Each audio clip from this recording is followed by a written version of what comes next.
నేతలు కార్యకర్తలు అతిగా ప్రవర్తిస్తే ప్రజలు హర్షించరని ముఖ్యమంత్రి టీడీపీ అధినేత చంద్రబాబు అన్నారు.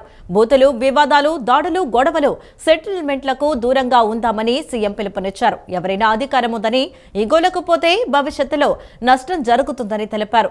చిన్నపాటి కలహాలు కూడా రాకూడదని, ఫ్లెక్సీలు, ఫోటోల దగ్గర, కుర్చీల దగ్గర గొడవలొద్దని హితవు పలికారు. సత్ప్రవర్తనను నేతలు తమ కింద వాళ్లకు కూడా నేర్పించాలని సూచించారు. వన్ టైం ఎమ్మెల్యేలుగా ఉండొద్దని, మళ్లీ మళ్లీ ఎన్నిక కావాలని సీఎం ఆకాంక్షించారు. తెలుగుదేశం బాగుంటే రాష్ట్రం బాగుంటుందని అన్నారు. మళ్లీ వైకుంఠపాళి అయితే రాష్ట్రానికి నష్టమని చంద్రబాబు వ్యాఖ్యానించారు. తెలుగుదేశం పార్టీ నూతన కార్యవర్గం ప్రమాణ స్వీకార కార్యక్రమం మంగళగిరిలో తెలుగుదేశం పార్టీ కార్యాలయంలో జరిగింది. సీఎం చంద్రబాబు నూతన కార్యవర్గంతో ప్రమాణ స్వీకారం చేయించారు. ఈ సందర్భంగా ఆయన మాట్లాడుతూ లోకేష్ సమర్థతను గుర్తించే వర్కింగ్ ప్రెసిడెంట్ బాధ్యతలు అప్పగించామని చంద్రబాబు తెలిపారు. కార్యకర్తే అధినేత అనేది నినాదాన్ని విధానంగా మార్చుకున్నామని స్పష్టం చేశారు. వర్కింగ్ ప్రెసిడెంట్ అనేది పదవి కాదని, అత్యున్నత బాధ్యత అని చంద్రబాబు తెలిపారు. ప్రతి పోలింగ్ బూత్లో మనం బలం పెరగాలని, 2024లో వచ్చిన ఓట్ల కంటే ఎక్కువ ఓట్లు రావాలని తెలిపారు. సీనియారిటీ, సిన్సియారిటీ, సోషల్ ఇంజనీరింగ్తో నూతన కార్యవర్గం ఏర్పాటు చేసుకున్నామన్నారు. కేంద్ర మంత్రి అయిన రామ్మోహన్ నాయుడు కార్యకర్త స్థానంలో కింద కూర్చుంటే, కార్యకర్త స్థాయి నుంచి పాలిట్ బ్యూరోకి వచ్చిన వారు వేదికపై కూర్చోవటం పార్టీ ఘనతగా చంద్రబాబు అభివర్ణించారు. సీనియర్లను గౌరవిస్తూ, కొత్త వారికి అవకాశాలిస్తూ కష్టపడిన వారికి కమిటీల్లో చోటిచ్చామని సీఎం చంద్రబాబు వెల్లడించారు. 4 దశాబ్దాల నుంచి కమిటీలపై కసరత్తు చేశానని, కానీ ఇంత కసరత్తు ఎప్పుడూ చేయలేదని తెలిపారు. తెలుగుదేశం కార్యకర్తలు ఎప్పుడూ మీసం మెలేస్తారని, ఎవరికీ తలవంచరని అన్నారు. మహిళలకు ఎక్కువగా అవకాశాలిచ్చామని, అలానే చదువుకున్న వారికి మంత్రి పదవులిచ్చి ప్రోత్సహించామని తెలిపారు. రామ్మోహన్ నాయుడు, శబరి, రాజేష్ వంటి వారిని జాతీయ ఉపాధ్యక్షులుగా చేసుకున్నామన్నారు. ఈ మధ్య కొన్ని సంఘటనలు జరిగాయని, వాటి గురించి తాను చాలా బాధపడ్డానని చంద్రబాబు అన్నారు. నేతలు, కార్యకర్తలు తప్పు చేస్తే పార్టీకి, ప్రభుత్వానికి చెడ్డ పేరు వస్తుందన్నారు. కార్యకర్తల నుంచి అధ్యక్షుడి వరకు క్రమశిక్షణతో పనిచేయడం పార్టీ మూల సిద్ధాంతమన్నారు. ప్రజలతో సౌమ్యంగా ఉంటూ అందుబాటులో ఉండాలని నేతలకు సూచించారు. తెలుగుదేశం పార్టీ ఆశయాలకు, పవిత్ర లక్ష్యాలకు కట్టుబడి ఉంటూ పార్టీ సభ్యునిగా క్రమశిక్షణతో, ప్రజాసేవాభావంతో మనస, వాచ, కర్మేణ నిరంతరం పాటుపడుతూ నిస్వార్థంగా అవినీతి అక్రమాలకు పాల్పడకుండా దీక్షా దక్షతలతో, అంకిత భావంతో తెలుగుదేశం ప్రతిష్టను, ప్రతిపత్తిని పరిరక్షించేందుకు ఎల్లప్పుడూ కృషి చేస్తూ పార్టీ మరియు ప్రజలు నాపై ఉంచిన విశ్వాసాన్ని వమ్ము చేయకుండా నిత్య చైతన్యంతో పార్టీకి ఉజ్వల భవిష్యత్తు కల్పించేందుకై నా వంతు కర్తవ్యాన్ని, విధులను బాధ్యతాయుతంగా నిర్వహించగలనని ప్రమాణం చేస్తున్నాను. కార్యకర్తే అధినేత అనేది కేవలం స్లోగన్ కాదు, ఇది మన సిద్ధాంతం. ఆచరణలో చేసి చూపించాం. ఈరోజు వేదిక పైన చూస్తే ఒక మండల పార్టీ అధ్యక్షురాలని, ఒక క్లస్టర్ ఇన్ఛార్జిని పాలిట్ బ్యూరో మెంబర్గా చేయగలిగాం. ఈరోజు మా రామ్మోహన్ నాయుడు గారు కేంద్ర మంత్రి కార్యకర్త స్థానంలో కూర్చుంటే, ఆ కార్యకర్త పాలిట్ బ్యూరో స్థానంలో కూర్చున్నారు. అది తెలుగుదేశం పార్టీ విశిష్టత. తెలుగుదేశం పార్టీ కార్యకర్తలు ఎప్పుడూ మీసం మెలేసే నిలబడతాడు తప్ప ఎవ్వడికి భయపడడు, తల వంచడు. 4 దశాబ్దాల మన ప్రస్థానం అద్భుతంగా సాగింది. తెలుగుదేశం పార్టీ శాశ్వతం. తెలుగు జాతి ఉన్నంత వరకు తెలుగు వారి గుండెల్లో ఉండేది ఏకైక తెలుగుదేశం పార్టీ. దాన్ని ఎవరు ఏమీ చేయలేరు. యువతకు, చదువుకున్న వారికి కేంద్రంలో పదవులు ఇచ్చాం, మంత్రులు చేసుకున్నాం. రాష్ట్రంలో కొత్తగా వచ్చిన వారు చాలామంది మంత్రులయ్యారు. చదువుకున్న వాళ్ళందరికీ మంత్రి పదవులు ఇచ్చి ప్రోత్సహించాం. కార్యకర్తలకు సంక్షేమం, 5 లక్షల రూపాయలు యాక్సిడెంట్ ఇన్సూరెన్స్ ఇచ్చిన ఏకైక పార్టీ, సమర్థవంతంగా నిర్వహించే పార్టీ తెలుగుదేశం పార్టీ. ఈరోజు ప్రతిపక్షంలో పోరాటాలు చేస్తే జనం హర్షిస్తారు, కానీ అధికారంలో పదవి అంటే అటు ప్రజల్ని ఇటు పార్టీని మెప్పించాలి, ఒప్పించాలి, మార్పు చేసి చూపించాలి. 2024లో వచ్చిన ఎన్నికల్లో వచ్చిన ఓట్ల కంటే ఎక్కువ సాధించగలిగితే అప్పుడే మీరు సమర్థవంతంగా పనిచేసినట్టు. ఇది మీ అందరికీ గీటు రాయి, ఇదొక ప్రతిష్టని మరొకసారి మీ అందరికీ విజ్ఞప్తి చేస్తున్నా. అధికారంలో ఉండగా రాష్ట్రాన్ని పూర్తిగా నాశనం చేశారు. అది చాలక ఇప్పుడు కూడా కుట్రలు చేస్తున్నారు. ఈరోజు మీరు చూస్తే ఒక కిల్లింగ్ మనస్తత్వం ఉన్న గొడ్డలి పార్టీకి ప్రజా సంక్షేమం పట్టదు, అభివృద్ధి గిట్టదు. రాష్ట్రానికి పెట్టుబడులు వస్తున్నాయంటే విమర్శలు చేస్తారు. ఒకవేళ విమర్శలు చేసిన తర్వాత ప్రజల్లో కానీ వ్యతిరేకత వస్తుందనుకుంటే మేమే తెచ్చాం, మేమే ఆలోచించామని మాట్లాడే పరిస్థితికి వస్తున్నారు. ఈ కుట్రలకు కుతంత్రాలకు కాలం చెల్లింది. సమర్థవంతంగా ఎదుర్కొనే శక్తి ఎన్డీఏ గవర్నమెంట్కి ఇక్కడ ఉంది. తెలుగుదేశం పార్టీ అంటేనే క్రమశిక్షణ. తెలుగుదేశం పార్టీ అంటే సమాజం కోసం పనిచేసే పార్టీ. మీరు తప్పు చేస్తే పార్టీకి, ప్రభుత్వానికి చెడ్డ పేరు వస్తుంది. ప్రభుత్వంలో ఎవరు తప్పు చేసినా, అధికార యంత్రాంగం తప్పు చేసినా, పార్టీ నాయకత్వం తప్పు చేసినా, నాయకులు తప్పు చేసినా, కార్యకర్తలు తప్పు చేసినా ఆ చెడ్డ పేరు మనకే వస్తుంది. ఎవరైనా అధికారం ఉందని ఎగో ప్రదర్శిస్తే భవిష్యత్తులో నష్టపోయేది మీరు, పార్టీ. అందుకనే మళ్ళీ మళ్ళీ కోరుతున్నా, చిన్నపాటి కలహాలు కూడా రాకూడదు. ఫ్లెక్సీల దగ్గర, ఫోటోల దగ్గర, కుర్చీల దగ్గర 3 ఏళ్ల మళ్ళా ఎలక్షన్స్ వస్తాయి. మీకు అందరికీ గుర్తుపెట్టుకోవాలి. 1 టైం ఉండాలంటే ఒక ఆలోచన, శాశ్వతంగా ఉండాలంటే ఇంకొక ఆలోచన. శాశ్వతంగా ఉండాలంటే శ్రమపడ్డాలి. ఏమైనా పర్వాలేదు, పార్టీ ఏమైనా పర్లేదు, పార్టీ మీద ఉంటే నేను గెలుస్తానంటే మాత్రం కుదరదు. ఈ విషయం మనందరికీ గుర్తుండాల్సిన అవసరం ఉంది. రాష్ట్రంలో రబీ సీజన్, వరి పంట కోతలు, డీజిల్ సరఫరా, వాతావరణ పరిస్థితులపై 9 జిల్లాల కలెక్టర్లు, ఎస్పీలతో రాష్ట్ర వ్యవసాయ శాఖ మంత్రి కింజరపు అచ్చెన్నాయుడు విజయవాడలోని క్యాంపు కార్యాలయం నుండి టెలికాన్ఫరెన్స్ నిర్వహించారు. ప్రస్తుతం వరి కోతలు అత్యంత కీలక దశలో కొనసాగుతున్న నేపథ్యంలో కంబైన్ హార్వెస్టర్లకు డీజిల్ సరఫరా ఎక్కడ అంతరాయం కలగకుండా నిరంతరాయంగా కొనసాగించాలని మంత్రి స్పష్టమైన ఆదేశాలు జారీ చేశారు.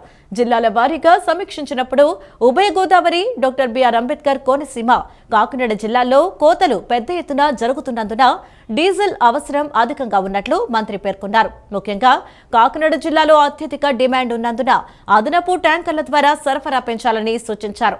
మరోవైపు నెల్లూరు, ప్రకాశం జిల్లాల్లో కోతలు చివరి దశకు చేరుకున్నాయని తెలిపారు. పేదవారి కళ్లల్లో ఆనందం చూడటమే సీఎం చంద్రబాబు ధ్యేయమని విజయవాడ తూర్పు నియోజకవర్గ ఎమ్మెల్యే గద్దె రామ్మోహన్ అన్నారు. సుమారు ₹1 కోటి విలువ చేసే స్థలాన్ని ఉచితంగా ప్రభుత్వం రిజిస్ట్రేషన్ చేసి ఇవ్వటం పట్ల ప్రజలు హర్షం వ్యక్తం చేస్తున్నారని తెలిపారు. నగరంలోని అశోక్ నగర్ తూర్పు నియోజకవర్గం కార్యాలయం నందు ఎమ్మెల్యే గద్దె రామ్మోహన్ రెవెన్యూ అధికారులతో కలిసి అర్హులైన పేదవారికి రిజిస్ట్రేషన్ చేసిన ఇళ్ల పట్టాలు పంపిణీ చేశారు. సీఎం చంద్రబాబు ఆదేశాల ప్రకారం 2019 ముందు ప్రభుత్వ భూముల్లో ఆక్రమించుకున్న స్థలాలకు ఇళ్ల పట్టాలకు రెగ్యులరైజ్ చేస్తూ ఉచితంగా రిజిస్ట్రేషన్ చేసి పట్టాలను పంపిణీ చేశారు. అనంతరం తూర్పు నియోజకవర్గ ఎమ్మెల్యే గద్దె రామ్మోహన్ మాట్లాడుతూ 2024లో సీఎంగా చంద్రబాబు, ఉప ముఖ్యమంత్రిగా పవన్ కళ్యాణ్ అధికారంలోకి వచ్చాక ఈ రాష్ట్రంలో పేదవారు ఎక్కడైతే ప్రభుత్వ స్థలాల్లో నివాసాలు ఏర్పాటు చేసుకుని జీవనం సాగిస్తున్నారో వారికి పట్టాలిచ్చి చట్టబద్ధత కల్పించాలని మంత్రివర్గ సమావేశంలో నిర్ణయం తీసుకున్నారని చెప్పారు. ఇరిగేషన్, ఎండోమెంట్ ల్యాండ్ కాకుండా అభ్యంతరం లేని ప్రభుత్వ స్థలాల్లో పేదలకు పట్టాలు ఇవ్వాలని నిర్ణయం తీసుకున్నారని తెలిపారు.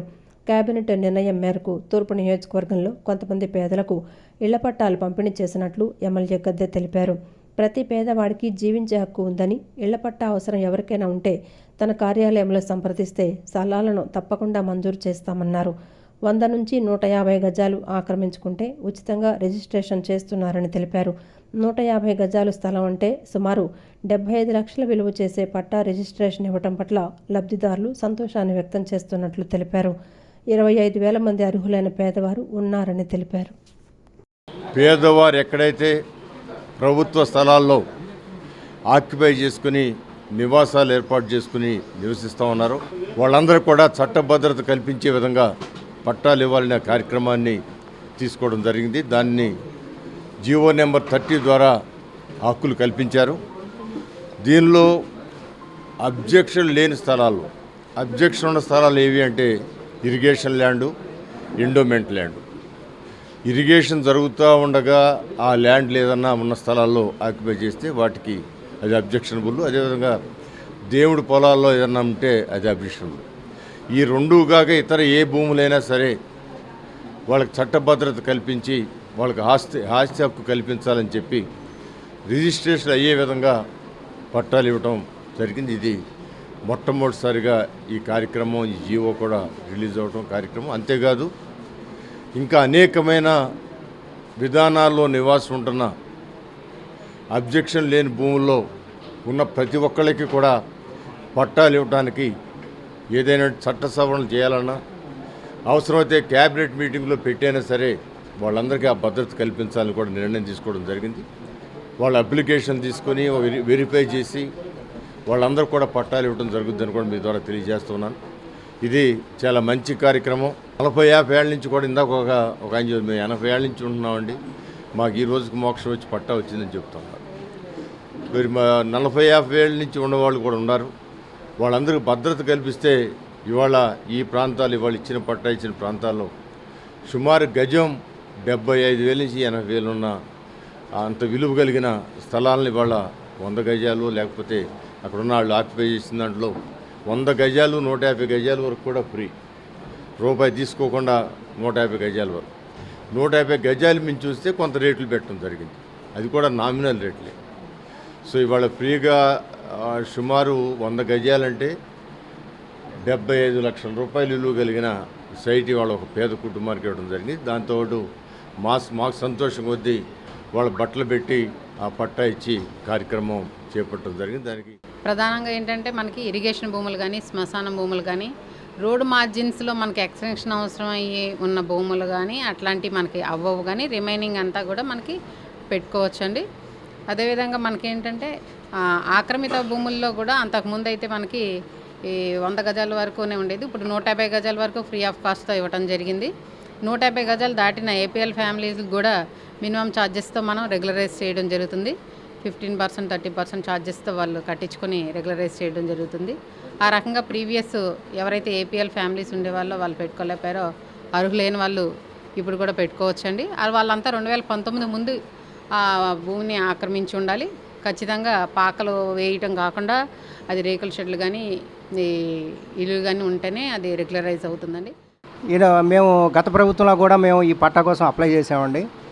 అనివార్య కారణాల వల్ల ఆ పట్టా ఇవ్వకపోవడం, మేము దాని గురించి చాలాసార్లు మా ఎమ్మెల్యే గారి దగ్గరికి వచ్చి విన్నవించుకోవడం, తర్వాత మన చంద్రబాబు నాయుడు గారి యొక్క వర్క్ నిబద్ధతతో ఈ యొక్క కార్యక్రమాన్ని మళ్ళీ ఒక జీవో ద్వారా 30వ జీవో ద్వారా మాకు అప్లికేషన్లు పెట్టుకోమని అవకాశం ఇచ్చారండి. ఈ అవకాశం ద్వారా మాకు చాలా కాలం తర్వాత వేచి ఉన్న తర్వాత ఈ యొక్క పట్టా మాకు ఎమ్మెల్యే గారి ఆధ్వర్యంలో మాకు లభించిందండి. విశాఖ ఎక్స్ప్రెస్ రైలులో మహిళపై అత్యాచారానికి పాల్పడిన నిందితుడిని కఠినంగా శిక్షిస్తామని ఆంధ్రప్రదేశ్ మహిళా కమిషన్ చైర్మన్ రాయపాటి శైలజ తెలిపారు. బాధితురాలికి న్యాయం చేస్తామని స్పష్టం చేశారు. విశాఖ ఎక్స్ప్రెస్ రైలులో అత్యాచారానికి గురైన బాధిత మహిళకు ఏపీ మహిళా commission chairperson Rayapati Shailaja video call చేసి ఫోన్లో పరామర్శించారు. బాధితురాలికి న్యాయం చేస్తామని ఈ సందర్భంగా రాయపాటి శైలజ స్పష్టం చేశారు. ఈ ఘటనకు సంబంధించిన వివరాలను రాయపాటి శైలజ బాధితురాలిని అడిగి తెలుసుకున్నారు. పల్నాడు జిల్లా రెంటచింతలకు చెందిన దంపతులు ఉపాధి నిమిత్తం విశాఖపట్నంలో నివసిస్తున్నారు. గత ఆదివారం సాయంత్రం వివాహిత విశాఖ ఎక్స్ప్రెస్ రైల్లో ప్రయాణించింది. గుర్తు తెలియని వ్యక్తి జనరల్ బోగిలో ఉన్న ఆమెను ఏసీ బోగిలోకి తీసుకువెళ్లి అత్యాచారం చేశాడు. బాధిత మహిళ రెంటచింతల పోలీసులకు ఫిర్యాదు చేయడంతో ఈ విషయం వెలుగులోకి వచ్చింది. వైద్య పరీక్షల నిమిత్తం ఆమెను మాచర్ల ప్రభుత్వ ఆసుపత్రికి తరలించారు. ఈ అత్యాచారం ఘటనపై పోలీసులు కేసు నమోదు చేసి దర్యాప్తు చేపట్టారు. ఈ అత్యాచార ఘటన బహిర్గతం కావడంతో ఈ ఘటనపై రెంటచింతల పోలీసులతో మహిళా కమిషన్ చైర్పర్సన్ రాయపాటి శైలజ మాట్లాడారు. నిందితుడిని కఠినంగా శిక్షించేలా చర్యలు చేపట్టాలని పోలీసులకు స్పష్టం చేశారు. భారత రిజర్వ్ బ్యాంకుకు దేశవ్యాప్తంగా 33 కార్యాలయాలు, అనేక శిక్షణా కేంద్రాలు ఉన్నాయని, ఈ కేంద్ర బ్యాంకులో ఆఫీస్ అసిస్టెంట్, ఇతర ఉద్యోగ ఖాళీల భర్తీకి వెలువడే నోటిఫికేషన్లు ఆర్బీఐ వెబ్సైట్లో చూడాలని ఆర్బీఐ విజయవాడ ప్రాంతీయ కార్యాలయం ఏజీఎం రూపా ఆర్సీ అన్నారు. కరెన్సీ స్థిరత్వం, వినియోగదారుల ఆర్థిక రక్షణ ఆర్బీఐ లక్ష్యమని చెప్పారు. గ్రామీణ బ్యాంకింగ్ వ్యవస్థను ప్రోత్సహించడం, ప్రభుత్వానికి ఆర్థిక సలహాలు ఇవ్వడం ఆర్బీఐ విధుల్లో భాగమన్నారు. నగరంలోని Moghalrajpuram PB Siddhartha arts and science కళాశాల ఎంబీఏ విభాగం సెమినార్ హాల్లో బ్యాంకింగ్ రంగంలో మహిళలకు ఉపాధి అవకాశాలు అనే అంశంపై నిర్వహించిన కార్యక్రమంలో ముఖ్య అతిథిగా పాల్గొన్న రూపా మాట్లాడుతూ తాను యూపీఎస్సీకి శిక్షణ తీసుకుంటున్న తరుణంలో 10 ఏళ్ల క్రితం ఆర్బీఐ ఉద్యోగానికి ఎంపికయ్యానన్నారు. ప్రస్తుతం ఆర్బీఐ గోల్డెన్ జూబ్లీ స్కాలర్షిప్ అందుబాటులో ఉందని, ఇటీవల విజయవాడలో ఆర్బీఐ ప్రాంతీయ కార్యాలయం ప్రారంభమైనందున పీజీ విద్యార్థులు ఇంటర్న్షిప్కి ఆర్బీఐని ఎంపిక చేసుకోవచ్చని, జిందాల్ వెబ్సైట్ తదితర వనరుల నుంచి బ్యాంకింగ్ పరీక్షలకు తయారయ్యే విద్యార్థులు వర్తమాన అంశాలపై ఎప్పటికప్పుడు సమాచారాన్ని సేకరించుకోవాలన్నారు. జనరల్ ఇంగ్లీష్పై పట్టు సాధించాలన్నారు. ప్రజల విశ్వాసం పెంచడానికి బ్యాంకుల అజమాయిషీ అవసరమని, ఆ దిశగా 1935లో ఏర్పాటైన ఆర్బీఐ దేశంలో ఆర్థిక స్థిరత్వానికి చర్యలు తీసుకుంటోందన్నారు. మన financial stability all together systemic ఏదైనా ఒకటి ఫెయిల్ అయితే సిస్టంలో in the system we have banks, we have NBFCs and we have multiple other players in the system. If anything goes wrong anyway in the system as a fail should not as a whole should not fail. That's where we come in to the picture. ఇందులో ఏమైనా doubts ఉన్నాయా? Anything you want to ask about? See, as per RBI Act 1935, we have come into existence. When I say we regulate banks and NBFCs, BR Act, there is something called Banking Regulation Act. So BR Act in the we regulate the banks and RBI Act in the we regulate the NBFCs. Our central office is in RBI. So such a recently we had opened our office here in Vijayawada. This is the recent office. Earlier we used to operate from Hyderabad. Now we have office in Vijayawada. We are a fully service central bank in the country. As I briefed you all, these are the functions of RBI. So monetary authority, yes, sole and whole authority to issue and circulate the bank housing system. Developmental regulatory role to ensure that there is financial inclusion in the system, to ensure that the rural banking is taken care, and we do encourage the digital and online mobile banking. Supervision of the financial system. Financial system at a basically, as I told you, it's banks and NBFCs. Then foreign exchange management. So whatever the reserves we have, we do invest, manage basically. So invest to just to we inject the currency in the system, and to we pull it out of the system. అనంతరం కళాశాల డీన్ ఆచార్య Rajesh C Jampala మాట్లాడుతూ అమరావతిలో పెద్ద ఎత్తున banking వ్యవస్థ తరలివస్తున్నందున ఉపాధికి కొదవ లేదని, మహిళలు దూర తీరాలకు వెళ్లనవసరం లేదన్నారు. ఈ సందర్భంగా డీన్ ఆచార్య Rajesh C Jampala, PVP engineering college MBA విభాగాధిపతి doctor B Adilakshmi, PB Siddhartha ఆచార్యులు డాక్టర్ బాబు రాజేంద్ర ప్రసాద్, ఎండి రెహమాన్ తదితరులు రూపను సత్కరించారు. బ్యాంకింగ్ రంగంలో ఎస్పెషలీ రిజర్వ్ బ్యాంక్ ఆఫ్ ఇండియాలో గర్ల్స్ స్టూడెంట్స్కి కెరీర్ ఆప్షన్స్ గురించి మేము ఒక సదస్సు నిర్వహించాం. ఈ సదస్సులో ముఖ్య వక్తగా assistant general manager regional office reserve bank of India Vijayawada office నుంచి రూపా మేడం వచ్చారు. ఈ Rupa madam is explaining about the career options of girls students in reserve bank of India. ఇప్పుడు ఈ సదస్సులో మనకు అర్థమైంది ఏంటంటే, విద్యార్థులు బ్యాంకింగ్ రంగాన్ని ఎంచుకుంటే వాళ్ళలో ఎంత ఉన్నత స్థితికి వెళ్ళొచ్చు. ఎస్పెషల్లీ రిజర్వ్ బ్యాంక్ ఆఫ్ ఇండియాలో ఏజీఎం లెవెల్ నుంచి గవర్నర్ దాకా ఎదుగుతానికి అవకాశాలు ఉన్నాయని చెప్పారు. అలాగే ఇది transferable job, work life balance చాలా బాగుంటుందని మేడం గారు స్టూడెంట్స్కి కౌన్సిలింగ్ చేశారు. వర్క్ లైఫ్ బ్యాలెన్స్ అంటే వాళ్ళు వీక్లీ 5 డే ఉంటుంది, పేమెంట్ స్ట్రక్చర్ చాలా బాగుంటుంది. కాబట్టి జెండర్ డైవర్సిటీని పెంపొందిస్తానికి రిజర్వ్ బ్యాంక్ ఆఫ్ ఇండియా తీసుకున్న చర్యల్లో భాగంగా స్టూడెంట్స్కి అవేర్నెస్ ప్రోగ్రామ్ క్రియేట్ చేశారు. ఎన్టీఆర్ జిల్లాలో పెట్రోల్ బంకులు సాధారణ స్థితికి చేరుకున్నాయి. పెట్రోల్ బంకుల్లో రద్దీ పూర్తిగా తగ్గిపోయింది. పెట్రోల్, డీజిల్ సరఫరా నిన్న కొంత మెరుగుపడింది. స్టాక్ పాయింట్ల నుంచి 10,402 కిలోలీటర్ల పెట్రోల్, 17,805 కిలోలీటర్ల డీజిల్ బంకులకు పంపారు. దీంతో గత 3 రోజులతో పోల్చితే పెట్రోల్ బంకుల వద్ద రద్దీ తగ్గింది. కొన్ని చోట్ల ఇప్పటికీ పరిమితులు కొనసాగుతున్నాయి. సీఎం ఆదేశాలతో 2 రోజులుగా జిల్లా కలెక్టర్లు, ఎస్పీలు సహా క్షేత్రస్థాయి సిబ్బంది వరకు అంతా డిపోలు, బంకుల వద్ద మోహరించారు. గత 48 గంటలుగా డిపోల నుంచి బంకులకు నిరంతరాయంగా ట్యాంకుల ద్వారా సరఫరా చేయించడంతో సమస్య కొంత సద్దుమణిగింది. విజయవాడ, గుంటూరు తదితర ప్రాంతాల్లో బంకుల వద్ద రద్దీ తగ్గింది.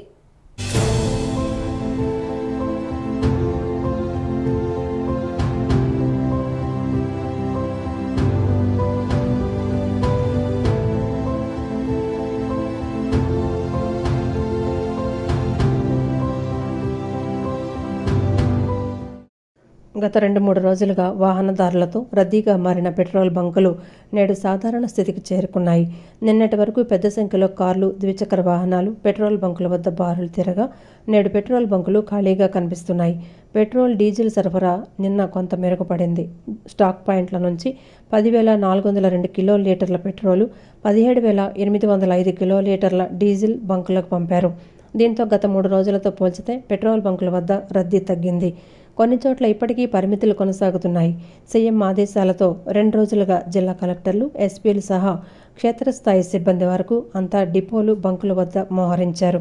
గత 48 గంటలుగా డిపోల నుంచి బంకులకు నిరంతరాయంగా ట్యాంకుల ద్వారా సరఫరా చేయించడంతో సమస్య కొంత సద్దుమణిగింది. నిన్న సాయంత్రం 6 గంటల సమయానికి వినియోగదారులకు 5,373 కిలోలీటర్ల పెట్రోల్, 8,777 కిలోలీటర్ల డీజిల్ పంపిణీ చేశారు. చమురు సంస్థల నివేదిక ప్రకారం పెట్రోల్, డీజిల్ సరఫరా లేక నిన్న రాష్ట్రంలో మొత్తం 288 బంకులు మూతపడ్డాయి. ఈ ఉదయానికి అన్ని బంకుల్లోనూ పెట్రోల్, డీజిల్ అందుబాటులోకి వచ్చాయి. డీజిల్, పెట్రోల్ సజావుగా వినియోగదారులకు అందజేసేలా చర్యలు తీసుకోవాలని ముఖ్యమంత్రి సూచనల మేరకు జిల్లా యంత్రాంగం తీసుకున్న చర్యల కారణంగా పెట్రోల్, డీజిల్ సరఫరా సాధారణ స్థితికి చేరుకుంది. ఇంధన సరఫరాపై నిరంతర పర్యవేక్షణ కోసం ప్రత్యేక కంట్రోల్ రూమ్ ఏర్పాటు చేసి జిల్లాలోని పెట్రోల్ బంకుల వద్ద సరఫరా పరిస్థితిని క్రమం తప్పకుండా సమీక్షించారు. జిల్లాలో ప్రతిరోజు సుమారు 8 లక్షల లీటర్ల డీజిల్, 6 లక్షల లీటర్ల పెట్రోల్ సరఫరా జరుగుతోంది. ఆయిల్ కంపెనీలతో సమన్వయం చేసుకుంటూ సరఫరాలో ఎటువంటి అంతరాయం లేకుండా జిల్లా యంత్రాంగం చర్యలు తీసుకుంది. రెవెన్యూ, పోలీస్, వ్యవసాయ తదితర శాఖల అధికారులు అప్రమత్తంగా ఉండి ఎక్కడా ఇంధన కొరత ఏర్పడకుండా పటిష్ట చర్యలు తీసుకున్నారు.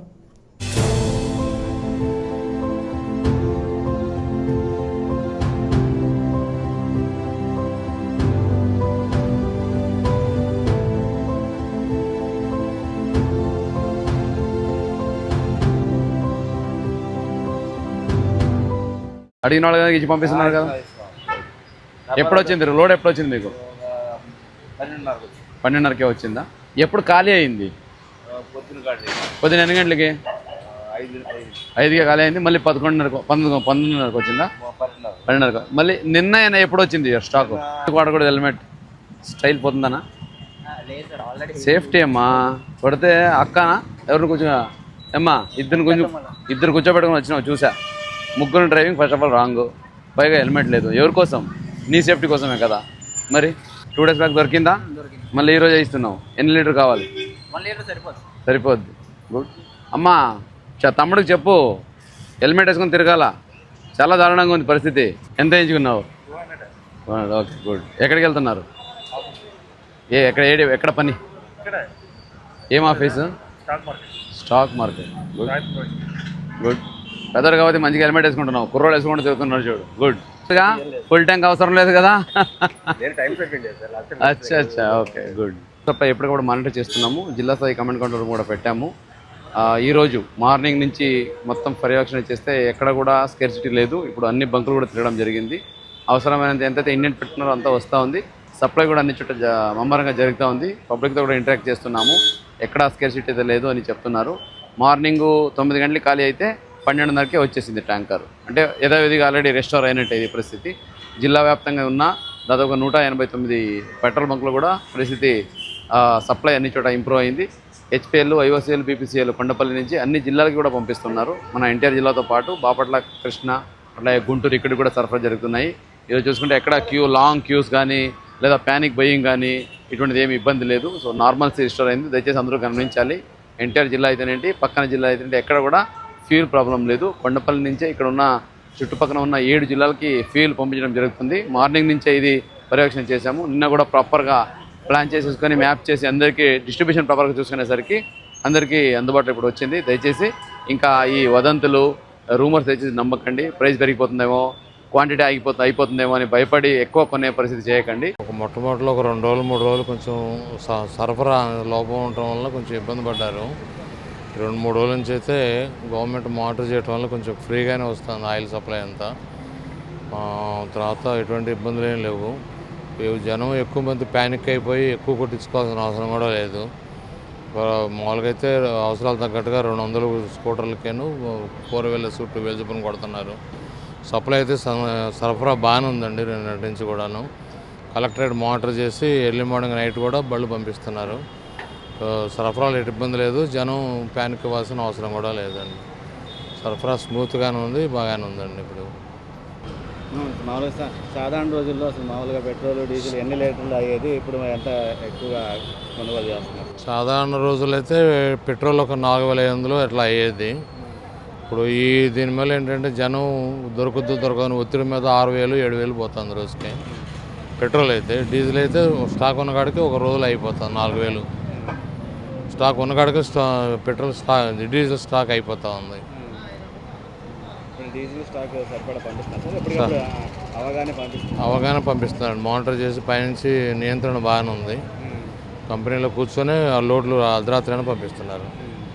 కలెక్టర్ గారు ఒక టీంని కూడా ఏర్పాటు చేశారు. పోలీసు టాస్క్ ఫోర్స్ ఏర్పాటు చేశారు. తర్వాత ఎంఆర్ఓ పర్యవేక్షణ, జాయింట్ కలెక్టరు, ఎస్పీ గారు, కలెక్టరేట్ నుంచి మానిటరింగ్ బాగానే ఉంది సార్. ఎప్పటికప్పుడు గంటకి స్టాక్ అప్డేట్ చేయించుకుంటున్నారు. సరఫరాని కంట్రోల్ చేస్తున్నారు. విద్యుత్ ఛార్జీలు తగ్గిస్తామని ఎన్నికల ముందు హామీ ఇచ్చిన కూటమి అధికారంలోకి వచ్చాక మాట తప్పి ప్రజలను మోసగించిందని సిపిఎం రాష్ట్ర కమిటీ సభ్యులు బాబురావు మండిపడ్డారు. స్మార్ట్ మీటర్ల ఏర్పాటును తీవ్రంగా వ్యతిరేకిస్తూ గతంలో వీటిని పగలగొట్టాలని పిలుపునిచ్చిన కూటమి నేతలు ఇప్పుడు వాటినే బిగించడం సిగ్గుచేటని అన్నారు. తక్షణమే అదనపు సర్దుబాటు ఛార్జీలను నిలిపివేసి స్మార్ట్ మీటర్ల ప్రక్రియను ఆపాలని డిమాండ్ చేశారు. విజయవాడలోని శ్రీశ్రీ భవనంలో జరిగిన పత్రికా విలేకరుల సమావేశంలో ఆ పార్టీ రాష్ట్ర కమిటీ సభ్యులు బాబురావు కూటమి ప్రభుత్వంపై తీవ్ర విమర్శలు గుప్పించారు. విద్యుత్ ఛార్జీలు తగ్గిస్తామని ఎన్నికల ముందు హామీ ఇచ్చిన కూటమి అధికారంలోకి వచ్చాక మాట తప్పి ప్రజలను మోసగించిందని ఆయన ధ్వజమెత్తారు. గత 2 ఏళ్లలో సర్దుబాటు ఛార్జీల పేరుతో సుమారు 20,000 కోట్ల రూపాయల భారాన్ని సామాన్యులపై మోపారని, ప్రస్తుతం ప్రతి యూనిట్పై 85 పైసల నుండి ₹45 వరకు అదనంగా వసూలు చేస్తున్నారని మండిపడ్డారు. విద్యుత్ కొనుగోలు వ్యయం తగ్గిందని స్వయంగా ముఖ్యమంత్రి ప్రకటిస్తున్న ఆ ప్రయోజనాన్ని వినియోగదారులకు బదలాయించకుండా కేవలం 13 పైసలు తగ్గించి ట్రూ డౌన్ అంటూ ప్రచారం చేసుకోవడం ప్రజలను వంచడమేనని బాబురావు విమర్శించారు. విద్యుత్ రంగంలో పారదర్శకత లోపించిందని, బడా కార్పొరేట్ సంస్థలతో అక్రమ ఒప్పందాలు కొనసాగుతున్నాయని ఆయన ఆరోపించారు. అబద్ధాలు చెబుతూ ప్రజలని మభ్యపరుస్తూ ఉన్నారు. మేము 13 పైసలు యూనిట్కి కరెంటు ఛార్జీలు తగ్గించామని చెప్తున్నారు. ఇది పచ్చి అబద్ధం. కారణం, గత 2 ఏళ్ల కాలంలో సర్దుబాటు ఛార్జీలు అంటే true up fuel power purchasing cost adjustment FPPCA అనే పేరు చెప్పి ఒక్కొక్క యూనిట్కి నెలల వారీగా చూస్తే ₹2.05 నుండి 85 పైసల వరకు ప్రతి నెల అదనంగా రాష్ట్రంలో ఉన్నటువంటి దాదాపు 1,60,00,000 మంది వినియోగదారుల దగ్గర నుండి వసూలు చేస్తున్నారు. కరెంట్ అంటే విద్యుత్, రాష్ట్రంలో ఉన్న ప్రతి కుటుంబము విద్యుత్ వినియోగదారులే. ప్రతి గంట విద్యుత్ వాడకం ఉంటుంది, ప్రతిరోజు విద్యుత్ వాడకం ఉంటుంది.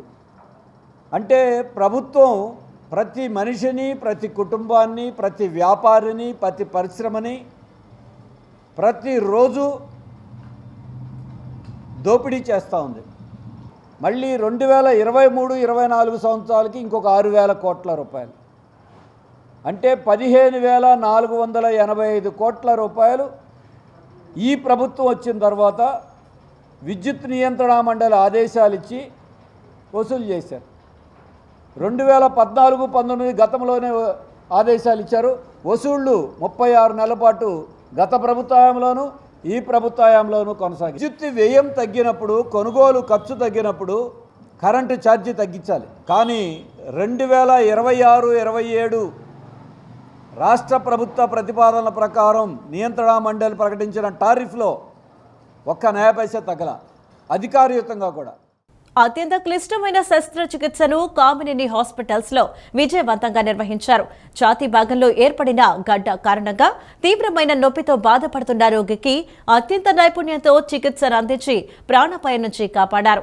అత్యంత అరుదైన, అతి సంక్లిష్టమైన ఈ కేసులో ప్రధాన అవయవాలకు ఎలాంటి నష్టం కలగకుండా విజయవంతంగా చికిత్స అందించడం తమ వైద్యుల నైపుణ్యానికి నిదర్శనమని Kamineni hospitals medical director doctor Vardhan పేర్కొన్నారు.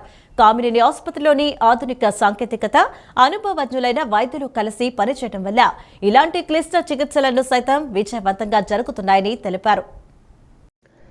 ఛాతీ భాగంలో ఏర్పడిన గడ్డ కారణంగా తీవ్రమైన నొప్పితో బాధపడుతున్న రోగికి కామినేని హాస్పిటల్స్ వైద్య బృందం అత్యంత నైపుణ్యంతో చికిత్సను అందించి ప్రాణాపాయం నుంచి కాపాడారు. ఈ సందర్భంగా నగరంలోని ఓ హోటల్లో విలేకరుల సమావేశం ఏర్పాటు చేశారు. Kamineni consultant cardio thoracic surgeon doctor Bharath Vamsi Bhogavalli నేతృత్వంలోని వైద్య బృందాన్ని Kamineni hospitals medical director doctor Vardhan ప్రత్యేకంగా అభినందించారు. సమావేశంలో medical director doctor Vardhan, doctor Bharath Vamsi Bhogavalli మాట్లాడుతూ కుడివైపు ఛాతీ భాగంలో తీవ్రమైన నొప్పితో ఆ నొప్పి వెన్నుకు వ్యాపిస్తూ 2 నెలలుగా బాధపడుతున్న 56 ఏళ్ల మహిళను సమగ్రంగా పరిశీలించామని అన్నారు. మీడియా స్టెనంలో ఒక స్పష్టమైన గడ్డ ఉన్నట్లు తేలిందని, ఈ గడ్డ సుపీరియర్ వెనా కావా, కుడి ఆట్రియం, కుడి సుపీరియర్ పల్మనరీ వెయిన్, కుడి పల్మనరీ ఆర్టరీ వంటి గుండెకు సంబంధించిన కీలక భాగాలకు అత్యంత సమీపంగా ఉందన్నారు. అంతేకాకుండా కుడి విపృతి మధ్య లోబును ఒత్తిడికి గురిచేస్తూ దిగువ లోబు డయాఫ్రాగంతో కూడా అంటుకొని ఉండడం వల్ల పరిస్థితి అత్యంత సంక్లిష్టంగా మారిందన్నారు. ఈ గడ్డ గుండె చుట్టూ ఉన్న పెరికార్డియం, ప్రధాన రక్తనాళాలకు అతి దగ్గరగా మీడియాస్టినంలో చేరుకోవడానికి కష్టమైన ప్రాంతంలో ఉండటంతో శస్త్రచికిత్స అత్యంత జాగ్రత్తగా చేయాల్సి వచ్చిందని చెప్పారు. దీని ప్రత్యేకత ఏంటంటే ఆ కణిత గుండెకి, ఊపిరితిత్తులకి చాలా దగ్గరగా, అక్కడి నుంచి వెళ్ళే మెయిన్ ఆర్టరీస్కి చాలా ఆనుకుని ఉందండి. సర్జరీలో ఏమాత్రం తేడా వచ్చినా అక్కడ ఆర్టరీస్ అన్ని డ్యామేజ్ అవ్వటం కానీ, గుండె డ్యామేజ్ అవ్వటం కానీ జరిగి పేషెంట్ ప్రాణాలకి ప్రమాదం ఉండేది. సో ఎంతో కష్టంతో కూడుకుని ఈ సర్జరీని దాదాపు 3-4 అవర్స్ కష్టపడి మన కార్డియోథొరాసిక్ సర్జన్ డాక్టర్ భరత్ గారు వాళ్ళ టీమ్ అండ్ మన కార్డియాక్ అనస్థిషిస్ట్ డాక్టర్ వంశీ గారు వాళ్ళ టీము 3-4 అవర్స్ కష్టపడి ఆ కణితని తొలగించడం జరిగింది. ఆ శస్త్రచికిత్స చాలా విజయవంతమైంది. సో అది మీతో షేర్ చేసుకుందామని మేము ఈరోజు ఈ ప్రెస్ మీట్ పెట్టాము. తనకి రైట్ సైడెడ్ చెస్ట్ పెయిన్ అని వచ్చి చాలా మల్టిపుల్ హాస్పిటల్స్ తిరిగింది. తను ఆ మల్టిపుల్ హాస్పిటల్స్లో చాలా వరకు అన్ని ఇన్వెస్టిగేషన్స్ అన్నీ చేశారు. ఒక స్మాల్ గడ్డలాగా ఉంది, అది చాలా కాంప్లెక్స్ ఏరియాలా ఉంది అని ఒక డౌట్ఫుల్తో చాలా ఇమేజింగ్ సెంటర్స్ కూడా సిఈసిటీ అన్నీ అయిపోయినాయి. ఫైనల్లీ మన దగ్గర ప్రజెంట్ అయ్యారు. మన దగ్గర ప్రజెంట్ అయిన తర్వాత ఈ సిట్యువేషన్ని అసలు ఎలా ట్యాకిల్ చేయాలి, అసలు మాస్ అది అసిస్ట్ అనేది ఎక్కడ ఉంది ఏంటి అనేది ప్రాపర్గా స్టడీ చేసాం.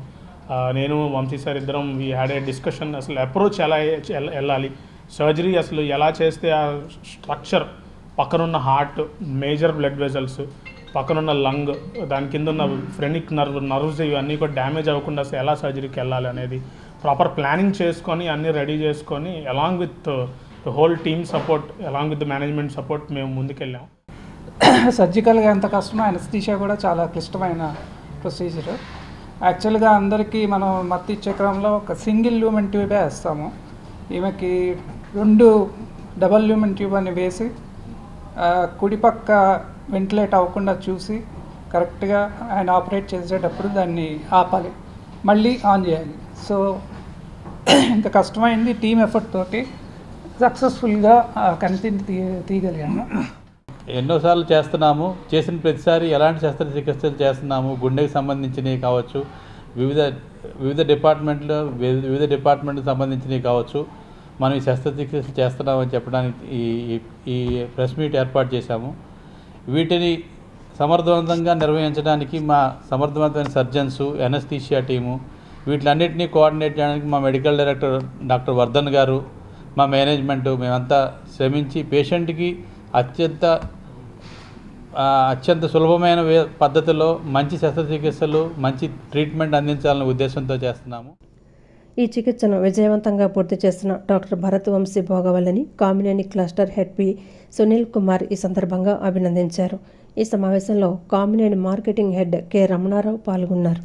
విద్యార్థులకు అవసరమైన మౌలిక సదుపాయాలను కల్పించడంలో వికాస్ యాజమాన్యం, ప్రిన్సిపల్ మరియు ఫ్యాకల్టీ తీసుకుంటున్న శ్రద్ధ అమోఘమని ఆర్టిఫిషియల్ ఇంటెలిజెన్స్ రంగంలో డబుల్ PhD సాధించిన ప్రముఖ నిపుణులు డాక్టర్ ఆసాది శ్రీనివాసులు తెలిపారు.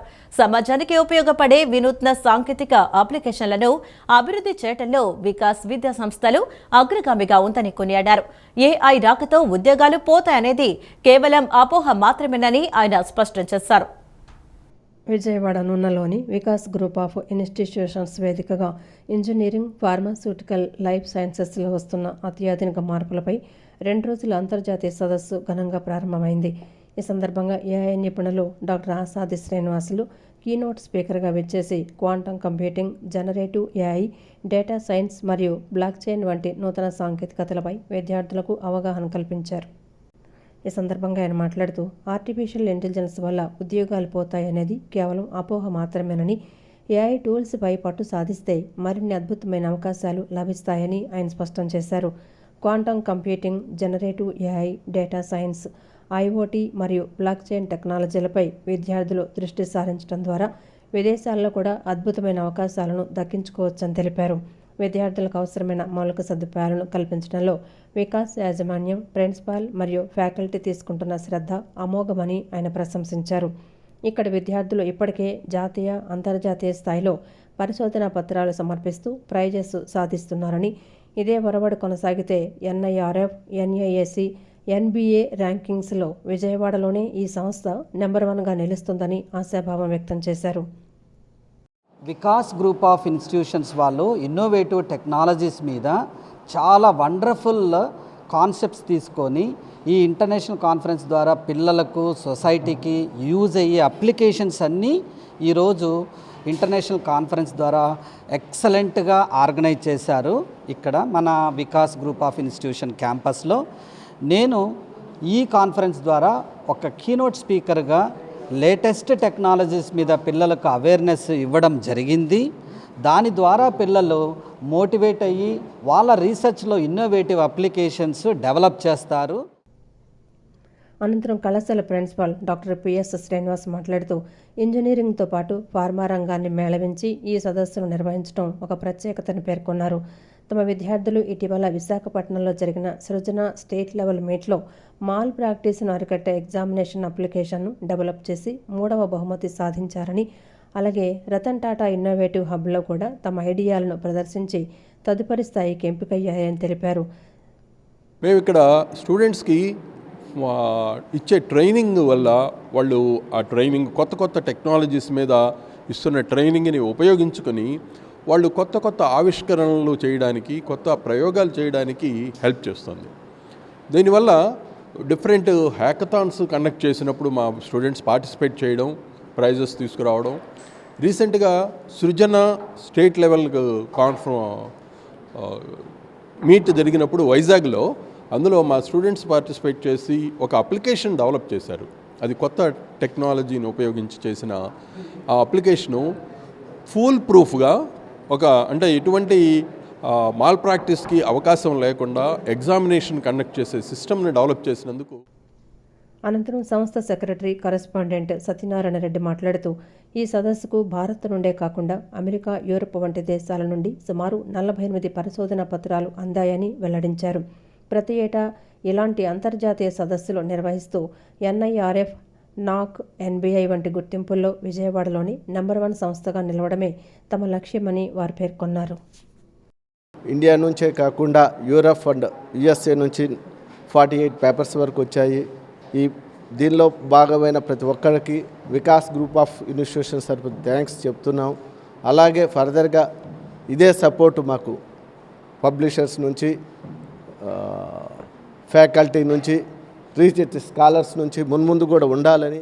లైక్ మన ఆంధ్రప్రదేశ్లోనే పబ్లిషర్తో మనం చేసిన ఫస్ట్ కాన్ఫరెన్స్ ఇది. And second conference we organized the EI conference వచ్చేసరికి ఆంధ్రప్రదేశ్లోనే ఇది ఫస్ట్ టైం మనం ఈఐ కాన్ఫరెన్స్ ఆర్గనైజ్ చేస్తున్నాం. So that is very proud to us. And last conference will be publish within the 2 to 3 months. And ఈ conference దగ్గరికి వచ్చేసరికి next మంచి Springer లాంటి మంచి పబ్లిషర్తో వెళ్ళడం చాలా హ్యాపీగా ఉంది. లాస్ట్ ఇయర్తో కంపేర్ చేస్తే 40% ఎక్స్ట్రా పేపర్స్ వచ్చాయి ఈ సంవత్సరం. 850 పేపర్లు, సుమారుగా యుఎస్ నుంచి 24 పేపర్లు ఉన్నాయి. మిగతా ఏషియా అండ్ యూరోప్ నుంచి ఇంకొక 24 పేపర్లు. మొత్తం మన భారతదేశంలో 27 యూనివర్సిటీస్ నుంచి ఈ పేపర్స్ వచ్చాయి.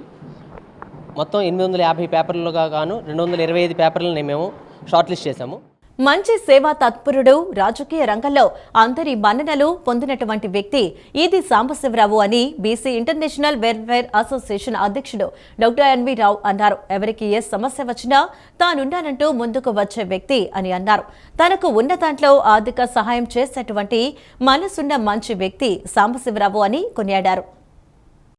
బీసీ ఇంటర్నేషనల్ వెల్ఫేర్ అసోసియేషన్ ఆధ్వర్యంలో ఈది సాంబశివరావు సంస్మరణ కార్యక్రమం వన్ టౌన్లోని సంఘం కార్యాలయంలో జరిగింది. ఈ కార్యక్రమానికి బీసీ ఇంటర్నేషనల్ వెల్ఫేర్ అసోసియేషన్ అధ్యక్షుడు డాక్టర్ ఎన్వి రావుతో పాటు అసోసియేషన్ ప్రధాన కార్యదర్శి నమ్మి అప్పారావు యాదవ్, రాష్ట్ర కార్యదర్శి బాయన శేఖర్ బాబు, నాగార్జున విశ్వవిద్యాలయం ఫ్యాకల్టీ తాతాజీ, ఈది రాజా, అప్పారావు, సాంబశివరావు అల్లుడు ప్రముఖ చార్టెడ్ అకౌంటెంట్ వైవీరావు, ఈది బాబురావు, చిట్టినగరం అమ్మవారి గుడి కోశాధికారి పిల్లా శ్రీనివాస్ తదితరులు పాల్గొని సాంబశివరావు చిత్రపటానికి పూలు వేసి ఘనంగా నివాళులర్పించారు. ఈ సందర్భంగా వారు మాట్లాడుతూ మంచి సేవా తత్పరుడు, రాజకీయ రంగంలో అందరి మన్ననలు పొందిన వ్యక్తిని పేర్కొన్నారు. ఎవరికి ఏ సమస్య వచ్చినా తానున్నానంటూ ముందుకు వచ్చే వ్యక్తిని అన్నారు. తనకున్న దాంట్లో ఆర్థిక సహాయం చేసేటటువంటి మనసున్న మంచి వ్యక్తి సాంబశివరావు అని కొనియాడారు. అటువంటి వ్యక్తి భౌతికంగా దూరమైన ఆయన ఆశయాలు తమ మధ్య ఉన్నాయని చెప్పారు. ఆయన ఆశయాల కోసం అందరూ కృషి చేస్తామని తెలిపారు.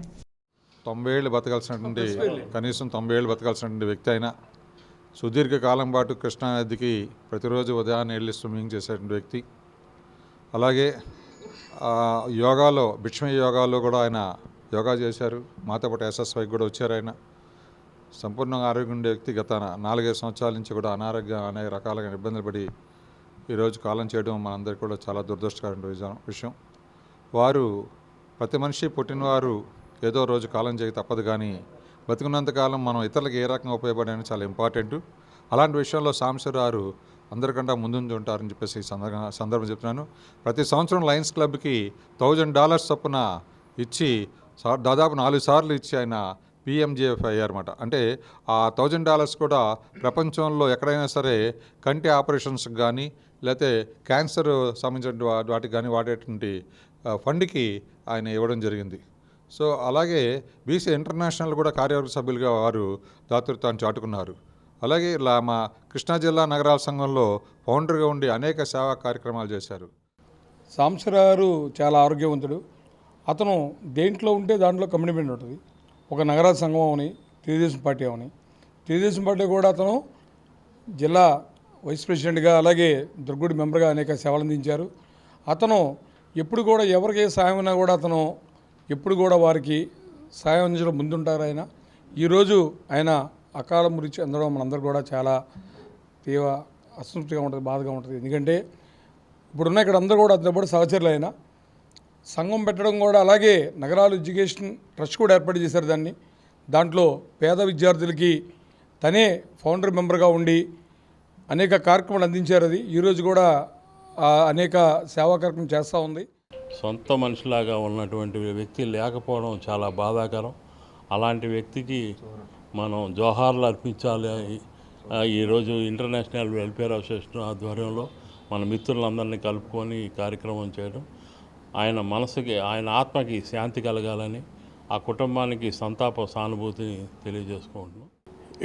నగరాల ఎడ్యుకేషన్ వెల్ఫేర్ సొసైటీ కానివ్వండి, ఆంధ్రప్రదేశ్ నగరాల సొసైటీ కానివ్వండి, ఏదైనా సరే ఎవరికైనా సహాయం అంటే అని వస్తే ఖాళీ చేతులతో పంపించకుండా ఏ విధంగానైనా ఆయనకి తోచినంత ఆయన చేసి మిగతా వాళ్ళతో కూడా చేయించి మంచి సేవా తత్పరత ఉన్నటువంటి మా మావయ్య గారు లేకపోవటం బాధాకరం.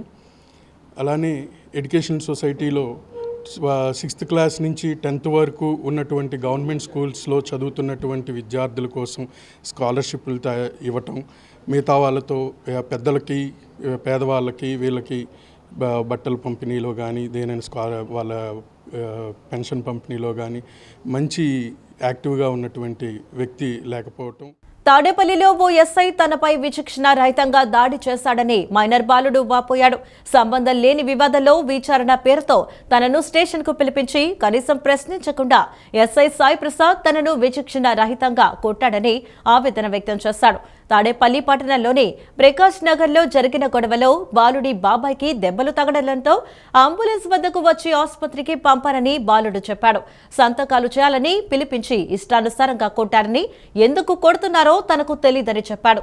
తనకు తల్లిదండ్రులు లేకపోవడంతో తమ్ముడు తాను అమ్మమ్మ వద్ద ఉంటున్నారన్నారు. తమ్ముడు చదువుకుంటుంటే కుటుంబ పోషణ కోసం బాలుడు పనికి వెళుతున్నాడు. గతంలో స్టేషన్కు వచ్చిన పలువురు అమాయకులపై కూడా దాడి చేసినట్టు సదరు ఎస్ఐపై ఆరోపణలు ఉన్నాయి. తాడేపల్లి పోలీస్ స్టేషన్కి వెళితే న్యాయం జరిగే మాట దేవుడెరుగు, లేనిపోని కేసులు మోపి సగటు ప్రజలను హింసిస్తున్నారని తెలిపారు. అది మా బాబాయ్ గాను వేరే వాళ్ళకి గొడవ అయిందంట. నేను లేనప్పుడు పెన్ నుంచి చెప్తుంటే అంబులెన్స్ ఎక్కిచ్చా, తలగా పొలిగిందని. నేను హాస్పిటల్కి వెళ్తే హాస్పిటల్కి వెళ్ళి వచ్చాం, ఎమ్మెల్సీ రిపోర్ట్ ఇచ్చాం. తర్వాత 2 రోజులు అయినాక మా మామకు ఫోన్ చేశారు. పని నుంచి వచ్చినాక మా మామకు ఫోన్ చేశారు సాయి ప్రసాద్ గారు. ఫోన్ చేసి అరే శివగా నిన్ను స్టేషన్కి రమ్మన్నారా ఎస్ఐ గారు, సంతకాలు పెట్టి పంపిస్తారంట అంటే వచ్చాం. వచ్చి ఏం అడగకుండా నన్ను లోపలికి తీసుకెళ్ళి అటు వరకు కొట్టేశారు సార్.